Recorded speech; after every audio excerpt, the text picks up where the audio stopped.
Hello everyone. Welcome to the video where we are going to have a brief about JavaScript. And let me introduce myself. I am Vasantini from second BTech CSCD. So the agenda of this video is to talk about the objects in JavaScript and a brief about functions and the major difference between var, let, and const, which are used to declare variables. And we're going to look through what variables are and how we are going to define them, initialize them. And one more topic we're going to discuss about is JavaScript modules and some of them to demonstrate how we use import and export with examples. So let's get started. So the basic concept in JavaScript, which I'm going to discuss about, starts with variables. JavaScript is a programming language just like other languages. So, variables are common in every programming language. The major objective of variables are to store data. They're like a containers and use three words, these three keywords to declare variables. They are var, let, and const. Var was used in the starting beginning of the JavaScript. Later on, we have moved and we have preferably using let because let has many advantages compared to var. So let's look at this table so that we could get to understand the major differences between var, let, and const. So here we have the scope. Here function scope is it can be defined like a space inside the function, that is the start of function to the end of it, whereas block space means it is the space in between a pair of flower brackets or parentheses. So the major differences include that in terms of const, we cannot reassign a value. If we have considered const a equal to 10, we cannot reassign the value of a, and you cannot write const a equal to 20 in the next block of code or in any part of the code. So that's the major difference between varlet and const. And yeah, redeclaration too. I mean, var is allowed in this same scope to declare, but whereas let and const cannot be redeclared. So let's look at it with an example. Just as I've said, var is declared as scope to the function they are defined in, and they are inside a block. So the example is in this function we have considered a variable x, and so we can print it where this console log demonstrates to print. So we can access these variable which we have declared with var keyword. That is, we can access a variable outside the block of function.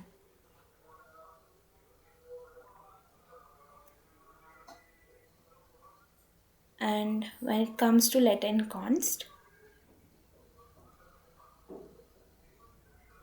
as you could see, they are not accessible outside the block. This shows an error. That is, it is not defined because it's the characterization of let and const.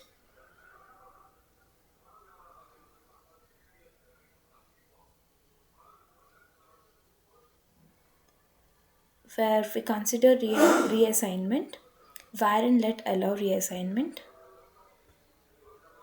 Here you could see first var x was defined as 10.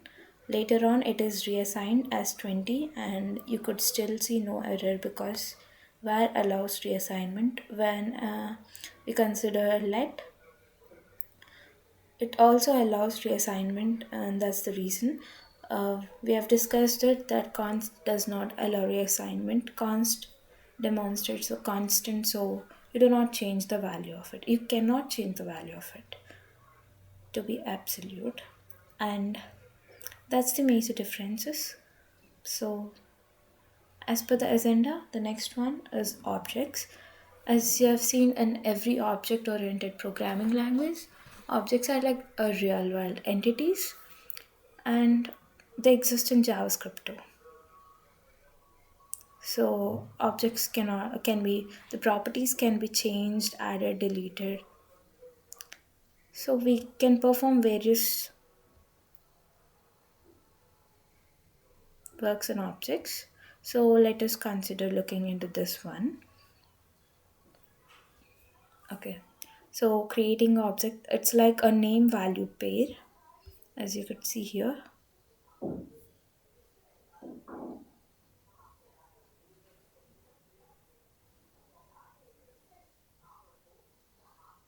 We could create a new object by using the new keyword like let car equal to new object, and an object named car is created.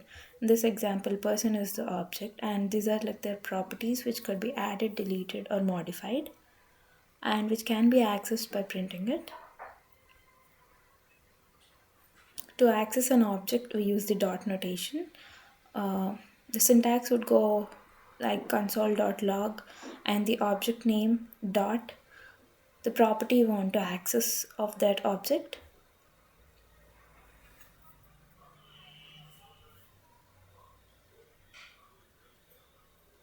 And to modify the properties,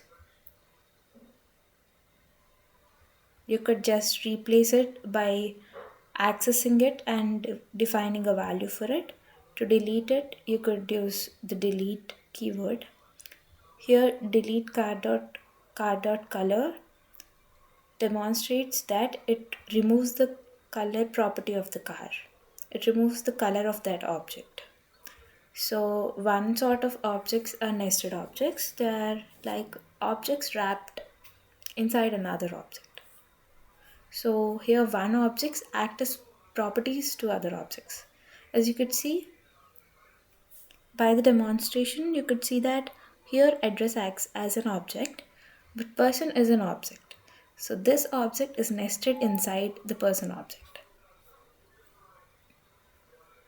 So, as functions are common in programming language, methods are common functions used in objects. So, methods are like a function inside an object which defines a object.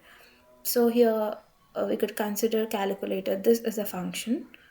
This is a function, and this is the result. So, you could access it by using the object name and the function dot function name and the parameters to be passed to it.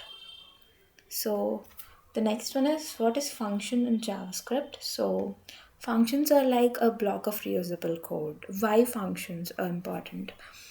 The reason why functions are often used, and we tend to normalize it because functions improve the time complexity, and we could reuse that so that code reusability happens and the errors reduces in most of the part. It makes it easy to maintain and it ensures code modularity. Mm, just I've discussed about everything like code reusability. You could call the same function 1,000 times or 2,000 times rather than writing the same step of code 110 times. So modularity is like you could break the code into simpler parts so that we could manage it in case of errors, and it improves readability as usual because calling a function 100 times is easier than writing the same code 100 times. So it's preferable, and it enables dry principles like do not repeat yourself. Functions does that. To declare a function, use this. It is defined with the function keyword, and it can be called before its definition due to hoisting. So And the function is assigned to a variable. It is not hoisted, so it cannot be called before its definition. JavaScript modules.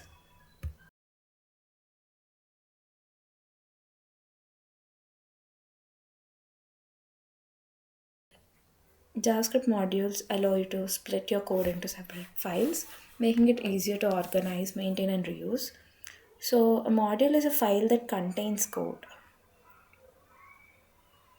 such as variables, functions, or classes. So, it is easier to maintain dependencies between different parts of an application. So, to export your code, we use the export keyword, and to import, we use import keyword.